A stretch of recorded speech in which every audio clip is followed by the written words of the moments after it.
Hello guys, welcome to Neo Pets form.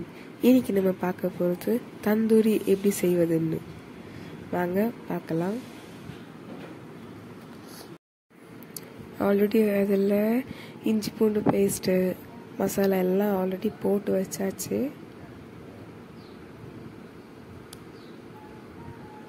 இப்போ அதை இட்லி குக்கருக்கு மேலே வச்சு நம்ம அதை வேக வச்சுருக்கோம். ரெண்டு இட்லி குக்கர்லேயே நம்ம இப்போ வச்சுருக்கோம். அது வெந்துட்டுருக்கு பாருங்க.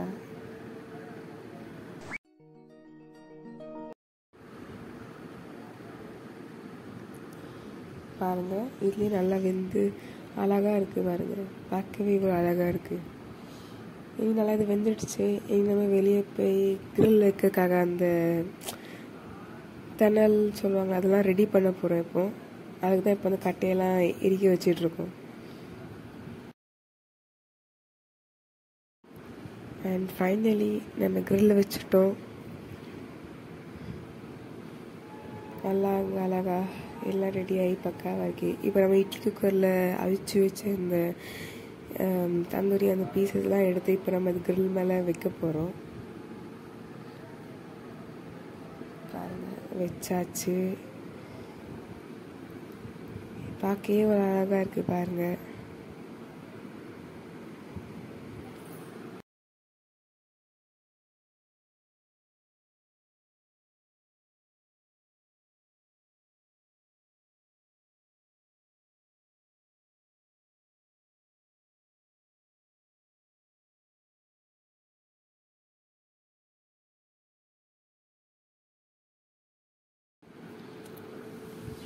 அப்பப்போ இப்படி அதுக்கு மேலே லைட்டாக ஆயிலெலாம் நல்லா தேய்ச்சிட்டு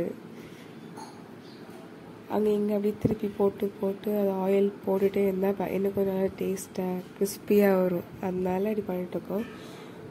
உங்களுக்கு தேவைன்னா நீங்கள் லெமன் கூட அதுக்கு மேலே நல்லா புழிஞ்சு விட்டுக்கலாம். அது இன்னும் கொஞ்சம் நல்லா டேஸ்ட் கொடுக்கும்.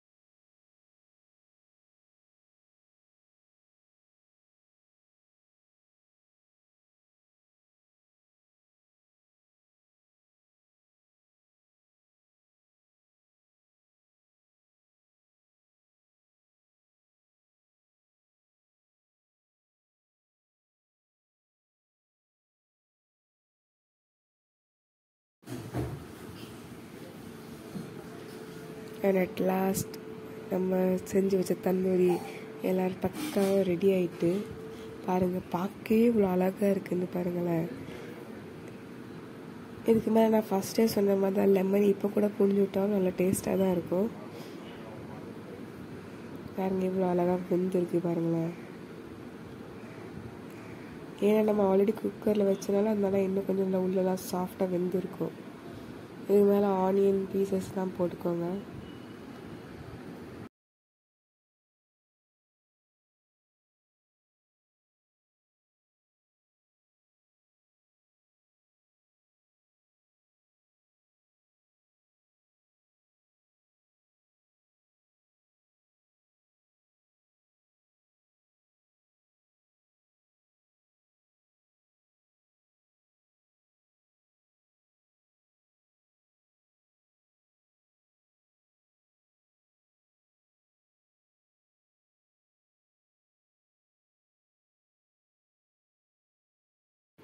Thank you for watching this video.